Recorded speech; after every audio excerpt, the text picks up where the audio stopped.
안녕하십니까. 김종상의 정치인문학입니다.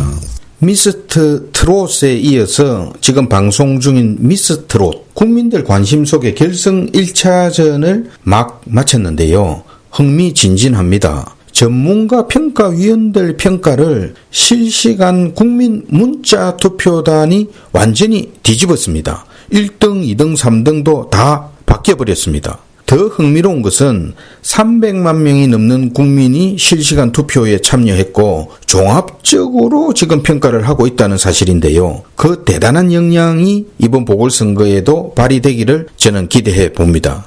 대통령 레임덕 얘기부터 오늘 좀 하겠습니다. 먼저 검찰 개혁인데요. 청와대 속도 조절론을 민주당이 완전히 뭉개버렸습니다. 유영민 청와대 비서실장이 국회에서 대통령이 검찰개혁 속도 조절하라고 했다 이렇게 정언했는데도 민주당의 대통령이 그런 말 한 적 없다 이 반론은 설득력이 없지요. 저는 당대표까지 지낸 추미애가 청와대에 사실상 팽당한 후에 뒤에서 지금 민주당 법무부에까지 영향력을 행사하면서 민주당의 청와대 뭉개기에 가세했다 이렇게 보고 있습니다. 검찰 조직을 사실상 해체하겠다는 검찰 개혁인데요. 임기 말에 자신들 입맛에 맞춰서 이런 식으로 다급하게 검찰 개혁을 진행해도 됩니까? 지난번에 윤석열 총장 제거하려다가 평검사들의 집단 성명을 유발했는데요. 그 자체가 문재인 레임덕 아닙니까? 그런데 지금 또다시 검찰 조직의 움직임이 심상치가 않습니다.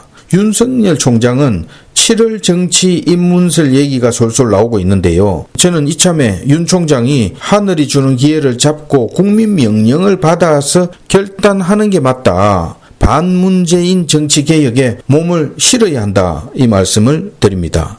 다음은 가덕도 신공항 문제도 좀 보겠습니다. 국토부, 법무부, 기획재정부까지 반대했는데 문재인이 가덕도까지 가서 이를 묵살시켰고 특별법은 결국 국회를 통과했습니다. 문재인이 가덕도까지 간 걸 보면요. 보궐선거를 앞둔 민심이 그만큼 안 좋다는 반증 아니겠습니까? 천문학적인 재난지원금 살포 규모도 자영업자들 분노와 표를 의식했다. 저는 그렇게 보고요. 가덕도 신공항, 세금을 들여서 1년 이상 타당성 용역을 실시했고 부적합 판정이 나서 결국 김해공항을 확장하는 걸로 결론이 났지요. 김해공항은 이미 국제선 임시터미널 확장공사 예산이 1334억 원이나 잡혔고 사실상 벌써 공사가 진행 중으로 봐야 합니다. 그런데 전부 백지화되었고 무기한 연기되었습니다. 아마 이미 투입된 예산 낭비는 물론이고 업체에 지금 물어줘야 할 돈도 상당할 거다. 저는 그렇게 보고 있습니다.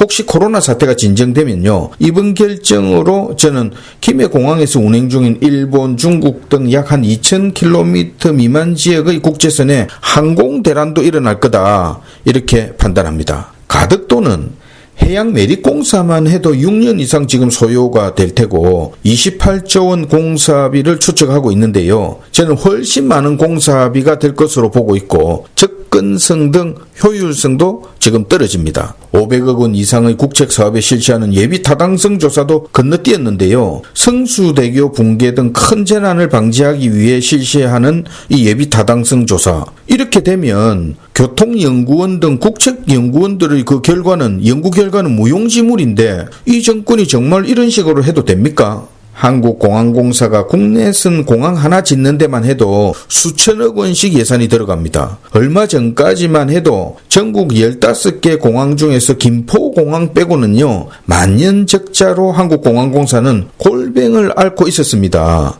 특히 양양, 무안, 또 울산, 군산공항 등은 애물단지가 되지 않았습니까? 또 기존 인천공항공사와 한국공항공사만 해도 국제선 노선 갈등 등 갈등이 끊이지 않았는데 가덕도 공항까지 지금 가세하면 국제선 노선 또 외국 항공사 유치, 허브공항 역할 등 어떻게 다 감당할지 저는 의문입니다. 이런 중요한 국제공항 건설을 시장 성추행으로 치러지는 이 보궐선거에 이기기 위해서 문재인 임기 말에 그동안의 결정을 다 백지화하고 뒤엎고 대통령까지 가세해서 정말 이게 뭡니까? 그리고 국토부 장관 변창흠, 이 사람 김명수 대법원장과 지금 똑같은 처신을 하고 있는데요. 문재인 한마디에 국토부가 가덕신공항 반대 보고서 결론을 뒤집었습니다. 대통령이나 장관이나 정말 어이가 없습니다. 대통령을 지키는 게 민주주의를 지키는 것이라는 민주당 의원, 또 조국이 예수의 길을 걷고 있다는 문파, 정말 가관들인데요. 지금 마치 중세 군주제를 방불케 하고 있습니다. 나치 정권 때처럼 타이밍을 놓치면 멈춰 세우기 어렵다. 그 후유증도 감당이 안 된다. 저는 이 말씀을 드립니다. 문재인 레임덕, 신현수 민정수석을 건너뛴 검찰 인사로 불거진 청와대 내부 갈등, 또 검찰 조직 해체를 둘러싼 지금 청와대와 민주당의 갈등, 공무원 조직과의 갈등, 차기 대권을 둘러싼 이재명, 이낙연, 정세균의 갈등. 저는 문재인 정권이 보궐선거에서 이번에 패하면 레임덕이 쓰나미가 될 것이다, 이렇게 보고 있는데요. 그래서 지금 사생결단으로 재난지원금 살포, 또 가덕도 신공항 뒤집기, 또 적폐청산을 빌미로 한 언론 적폐다, 사법 적폐다, 검찰 적폐다 이러면서 무시무시한 시나리오들이 지금 진행 중인데요. 야당이 못하면 국민이라도 이 정권을 멈춰 세워야 합니다. 새로운 정치 지도자의 등장, 또 정치 갈등을 넘어서는 위기 극복의 르네상스, 이번 보궐선거의 결과가 그 전환점이 될 것이다. 저는 이 말씀을 끝으로 드립니다. 정치인문학 김종상이었습니다.